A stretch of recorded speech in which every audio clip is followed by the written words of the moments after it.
Hey guys, it's Kim here with Fairily Fiber Fun. Thanks for joining me on this carding fleece lesson number 8. Today we are exploring the finer fleeces, and I have divided it into 2 sections so that they're not overly long. So we're going to work with Cormo fleece and paint it into the drum and feed it in and compare the two and see which makes the nicer bat. And then we're going to do the same thing in the second part of this with merino locks that we flick before we card. So stay tuned for part 2 of this lesson number 8, and I hope you learned as much as I did during this carding session and while I was filming the lesson, and I will see you in the next one. Bye.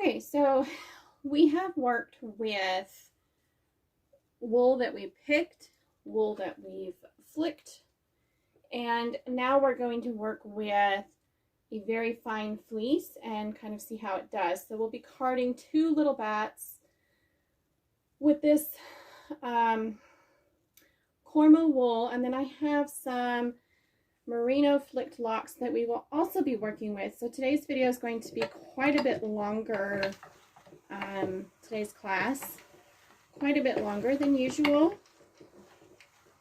So to start with, we are going to just feed in some Cormo wool. And I know I'm going kind of fast, but I am trying not to let this get too terribly long. I'll probably cut through bits and pieces of it. So I will card a little bit of this, and then we will cut to near the end when I'm about ready to take it off the drum and let you see that process.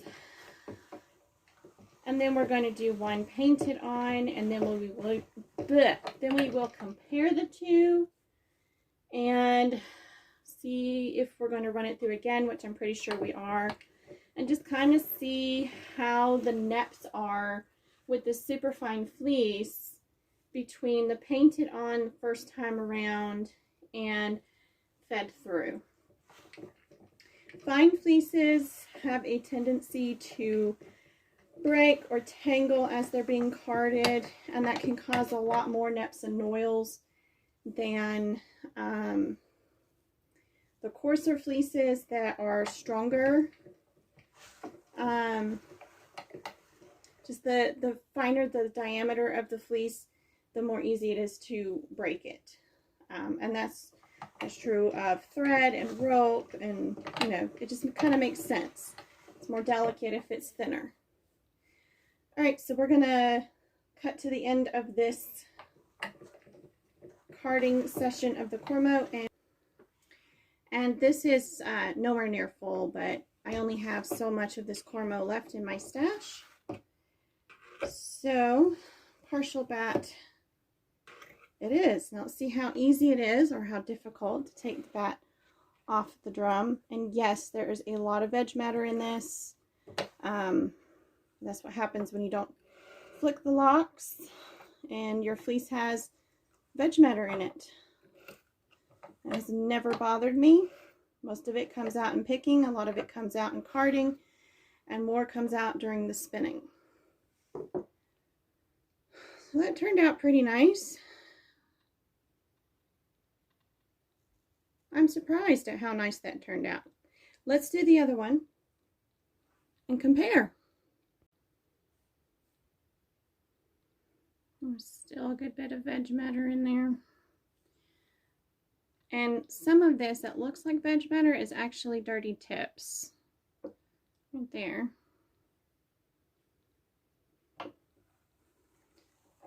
These Superfine fleeces are incredibly crimpy and soft, and oh, they're so different to work with. They feel amazing, but I don't actually enjoy working with them as much as the medium wools and the long wools.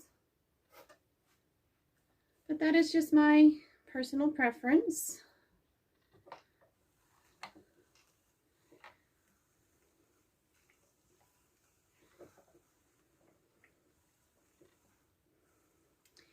And this lesson is all about exploring different types of wool to see what's the best way to card it.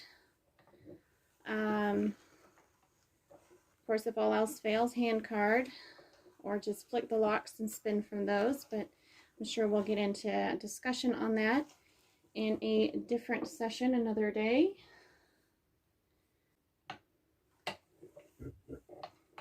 I forgot to mention, as you're painting onto the drum carder, you do want to burnish frequently so you can see where the fibers are and where they are not on the drum. If the fibers are all sitting at the top of the teeth, you're not going to be able to tell where you need to put the fiber for a well-constructed bat.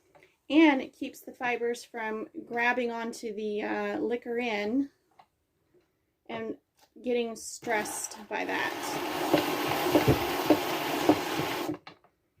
And I wasn't pushing down very hard, just enough to push the fibers down into the teeth of the drum carder so they're not sitting on the surface.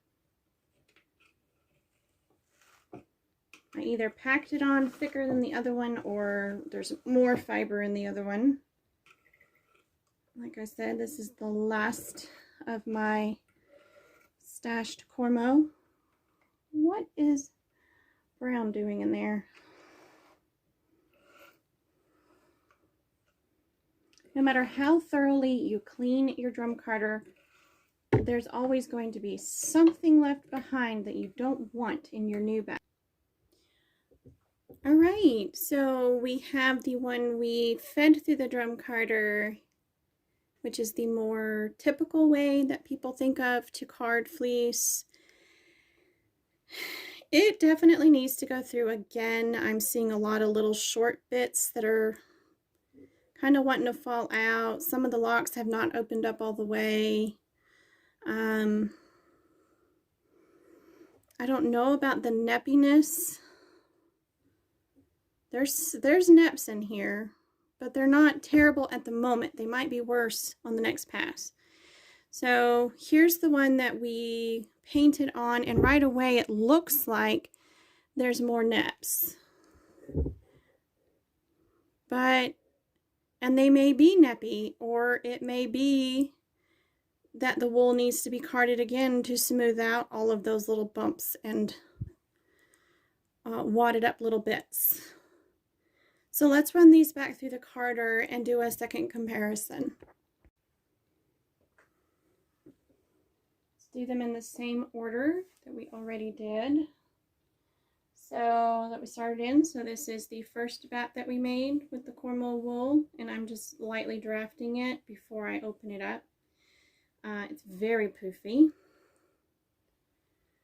And then feeding it in through the liquor drum and watching it spread out beautifully on the drum. Now remember, this is an extra coarse drum carder, so it has 54 tines per inch. Most people would use at least 92, maybe even 120 for this particular fiber, because it is so incredibly fine.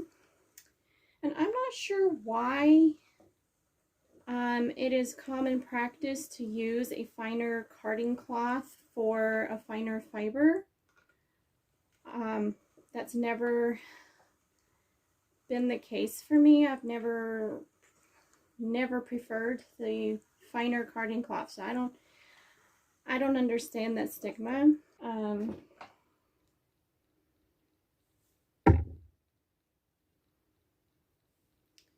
I don't know. I've just never gotten good results with the finer drum carder.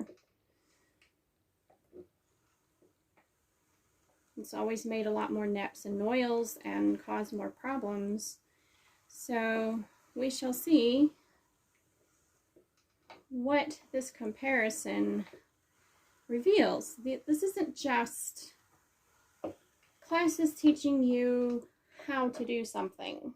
These are classes that explore concepts and with an open mind as to what might work instead of just going by what other people do and say.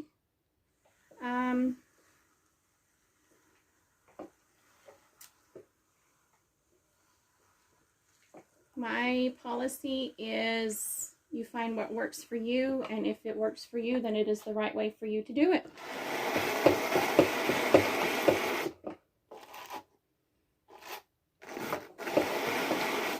I'm not a hardcore, there's one way to do something, or if you're going to do something, you need to do it the traditional way, or no, you find your way to do something, your way that is comfortable for you, and if it works, then why change it up? Unless you're just wanting to experiment and see what happens if you do things differently. I'm all for experimentation. I am seeing more neps and noils this time around. The fiber is beautifully aligned, but like I can see a lot of neps and stuff. All right, let's do the other one right quick. And I will speed up this footage so it doesn't take forever, but you get to see it.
Alright, so this was a whole lot fussier to get on the drum carder than I was anticipating. I'm starting to think that this baby brother carder prefers to have the fibers fed in through the liquor instead of painted on, because these bats on the Howard brush, this fiber would never have gone through the liquor. It would have been an absolute gnarled up, tangled up, neppy mess. Would have just destroyed it. But on this carder, it's not that bad. I mean, yeah, there's going to be some. So here is the twice carded from originally fed in through the liquor. There's little bits of brown fiber that somehow, even though I thoroughly cleaned the drum carder, there's little bits and pieces stuck in there still. And right away, you can see neps and noils all over this one that we didn't see in the other one. So I'm going to run these through the carder again, and then we'll be right back with the final comparison. Here is our final judgment, if you will. We have two bats right here. One has a lot more veg matter. You see little bits of dirt and vegetable matter and stuff, and a whole lot of neps. And then we have one that's got some neps, and some vegetable matter. For this particular drum carder, the 54 tines per inch with this Superfine Cormo, painting on the drum carder does not do as well or get this as good of results as just feeding it in through the liquor, which is the more common way to card. So it has a lot to do with your drum carder and how you card. Every drum carder is going to manage the fiber a little bit differently, and every fiber is going to card up a little differently. So I hope you have fun exploring different breeds and fibers and different ways to process them, as I have been doing.